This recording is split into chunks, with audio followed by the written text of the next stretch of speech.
उनका भी, वो भी गई थी ना एंगेजमेंट में, लेकिन उनका भी एक भी ब्लॉग नहीं आया। तो लेके आए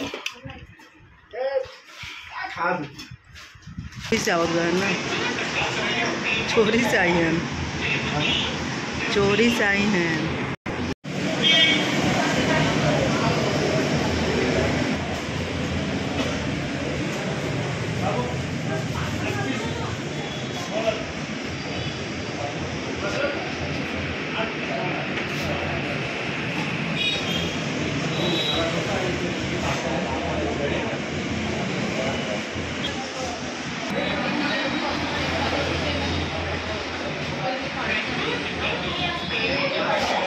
वीडियो तो हटा देना, चोरी से आउट गए ना, चोरी से आई हैं, चोरी से आई हैं।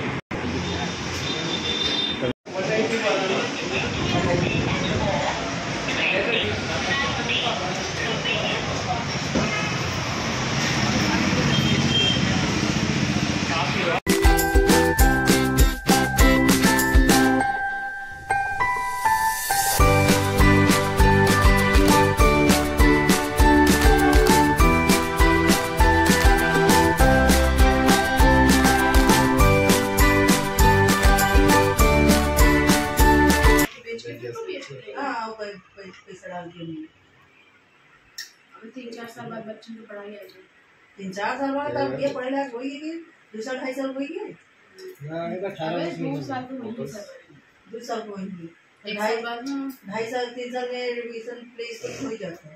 और प्ले स्कूल में भी कम से कम 30-40 हज़ार लगा फीस साल में देते हैं। प्ले स्कूल में जाएगा कम से कम उठने बैठा ही बोला ही 4 साल पहले ले ला, फिर आगे बच्चों को पढ़ाई आ जाए फिर कुछ नहीं करता। सही बात, छोटा है तो ठीक है, मम्मी लोग आगे भी देंगे, मम्मी पापा वैसा नहीं है। हम अपने हिसाब से देखा सही छोटा छोटा टूओ को से मम्मी थोड़ा वर्क जैसे से बात ले लेकिन ठीक बात है, कोई गलत नहीं है, टाइम दीजिए। अरे लेकिन लड़का बच्चा बड़ा, अगर लड़का बच्चे का पढ़ाई लिखाई हर चीज देखी, बिल्कुल एकदम एग्री।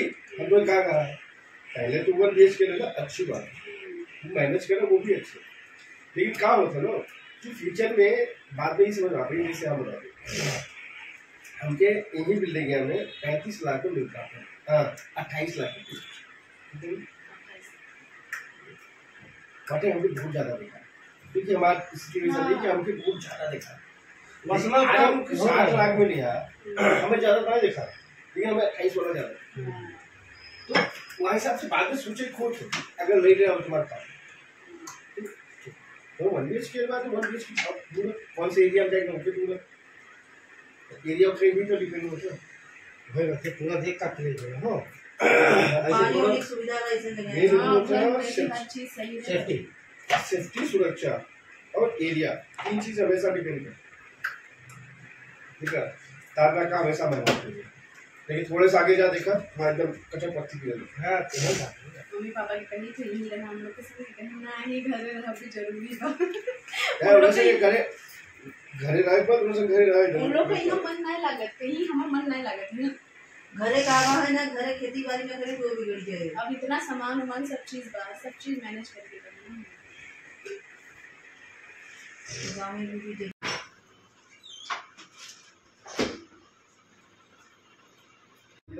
कचौड़ी खाओ तो है तो लेके आए खा इतना खाए, इतना वजन नहीं करता नहीं तो ऐसे बढ़िया तो दवाई पिए। अरे कौन दवाई काम ना करे, नहीं वजन बदे कौन दवाई काम ना करे। अरे जब गैस इनसे बॉडी में गैस रहता, इनके थायराइड तो हो जाए।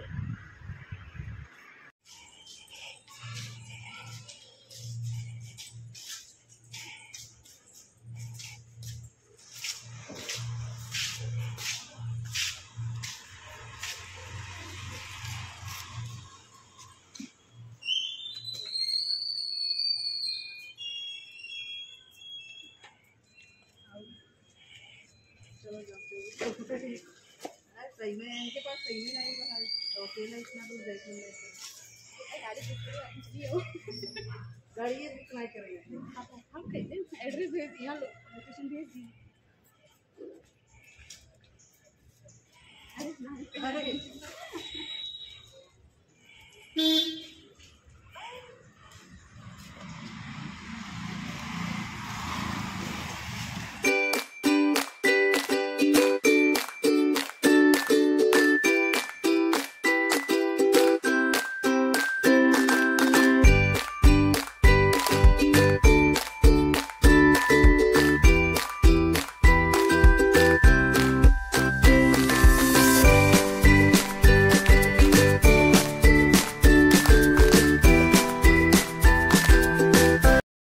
सो गाइस मैं आ गई हूँ मार्केट सब्जी लेने। और ये जो ठंडी की सब्जी होती है ना, काफ़ी अच्छी होती है। इसी मौसम में सब्जी खाने का मज़ा आता है। तो इस समय काफ़ी अच्छे से सब्जी गिरे हुए हैं। देख के ना लग रहा है कि ये ले लूँ वो ले लूँ, क्या ले लूँ समझ में ही नहीं आ रहा है। गोभी है, आलू है, हरा मटर अभी तक नहीं गिरा है। हरा मटर हम लोग खोजते खोजते इस कोने से उस कोने तक पहुंच गए, बट हम लोगों को हरा मटर मिला नहीं। तो हरा मटर नहीं मिला तो मैं सोच रही हूँ गोभी भी ना लूँ। देखती हूँ जैसा बोलेंगे पतिदेव वैसा लूँगी, क्योंकि गोभी उन्हीं को खाना रहता है।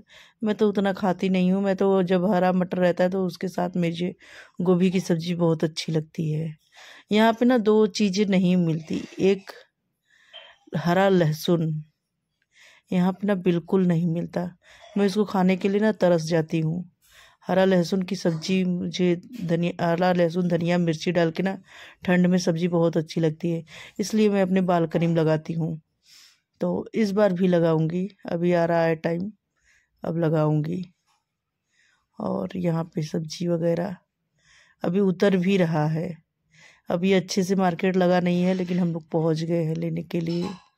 तो मैं ये बोल रही थी कि यहाँ पे दो चीज़ नहीं मिलती। एक हरा मटर और एक नेनुआ बहुत रेयर मिलता है। नेनुआ भी बहुत ढूंढना पड़ता है, बहुत दूर जाना पड़ता है। जैसे हम लोग अपने घर से 6-7 किलोमीटर दूर आए हैं तो यहाँ पे कहीं न कहीं दिख जाता है।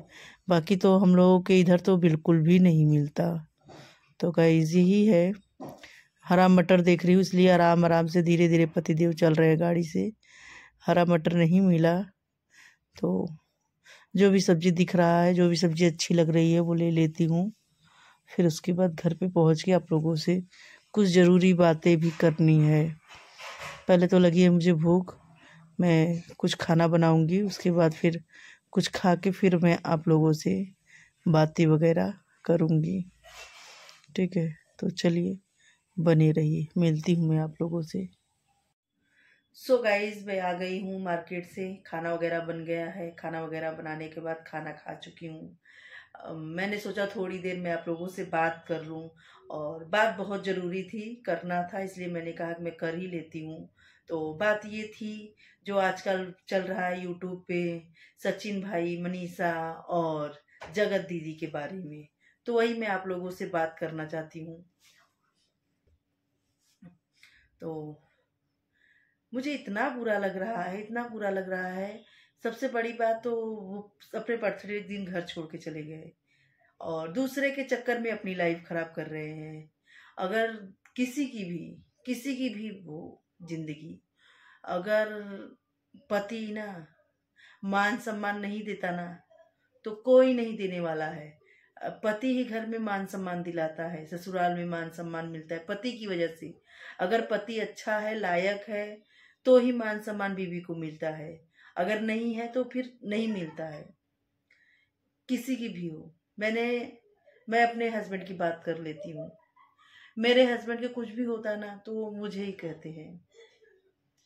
अगर मुझे कभी भी क्या कुछ भी हो जाएगा प्रिया की वजह से, प्रिया मेरे घर की लक्ष्मी है, प्रिया की वजह से ये हुआ, प्रिया की वजह से घर हुआ, प्रिया की वजह से ऐसे हुआ, प्रिया की वजह से वैसे हुआ, तो कुछ भी रहता है ना तो मुझे ही बोलते हैं कि हम जब से मेरे जिंदगी में आई हो तब से ऐसा हो रहा है। कोई भी पति अपनी पत्नी को बोलता है, और मैं भी उनको बोलती हूँ कि भाई क्या मतलब कि इतना जो भी है, मैं जैसे भी जी रही हूँ, ऐसो आराम की ज़िंदगी जी रही हूँ, वो सब सिर्फ मेरे हस्बैंड की वजह से। नहीं तो फिर मैं क्या ही बोलूं, मुझे तो समझ में ही नहीं आ रहा है कि क्या बोलूं। मुझे इतना बुरा लग रहा है ना, कोई अपनी पत्नी के बारे में ऐसा कैसे बोल सकता है। पहले पति का ध्यान देना चाहिए, पहले दूसरे का ध्यान देना चाहिए। तो यही सब है। और जगत दीदी के बारे में तो मैं क्या ही बोलूं। उनकी फैमिली जो है ना, जब ऐसा किया तो सबसे बड़ी भिखारी है सच में।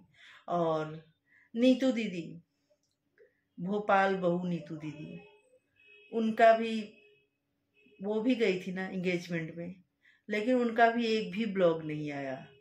सोचो क्यों नहीं आया, ठीक है, सोचो क्यों नहीं आया, क्योंकि उनको किसी ने बनाने ही नहीं दिया ब्लॉग। सब अपने पैसा छापने में लगे हैं। 2 चैनल उनका है, आशीष नेहा तिवारी का, और फिर उनकी भाभी का 2 चैनल हो गया, एक शॉर्ट हो गया, एक ब्लॉगिंग भी शुरू कर दी अभी। तो 2 चैनल हो गया। तो उनके घर में सोचो कितने पैसे आ रहे हैं। तो उनको घमंड नहीं होगा तो भाई किसको घमंड होगा? हाँ, लेकिन ये घमंड ज्यादा दिन नहीं चलता, नहीं चलेगा ज्यादा दिन, क्योंकि वो कैसे कहावत कहा है ना कि रावण का घमंड टूट गया तो उनकी क्या बिसात है, ठीक है। तो यही सब है। और मुझे इतना बुरा लग रहा है सचिन भाई के लिए, मनीषा के लिए बहुत बुरा लग रहा है। सचिन, मनीषा, हम लोग आपके साथ हैं, हम लोग आपको पूरा सपोर्ट करेंगे जहां तक हो सकेगा, ठीक है। और प्लीज़ आप जहां भी हो घर पे लौट आइए और दोनों जन साथ में अच्छे से अपना जीवन, अपनी लाइफ व्यतीत करिए, ठीक है। तो यही है आज का ब्लॉग। आई होप आप लोगों को पसंद आएगा। पसंद आएगा तो वीडियो को लाइक शेयर सब्सक्राइब कमेंट जरूर कीजिएगा। मिलती हूँ मैं आप लोगों से नेक्स्ट ब्लॉग में। तब तक के लिए bye bye, see you soon, love you guys, thank you for watching, bye bye.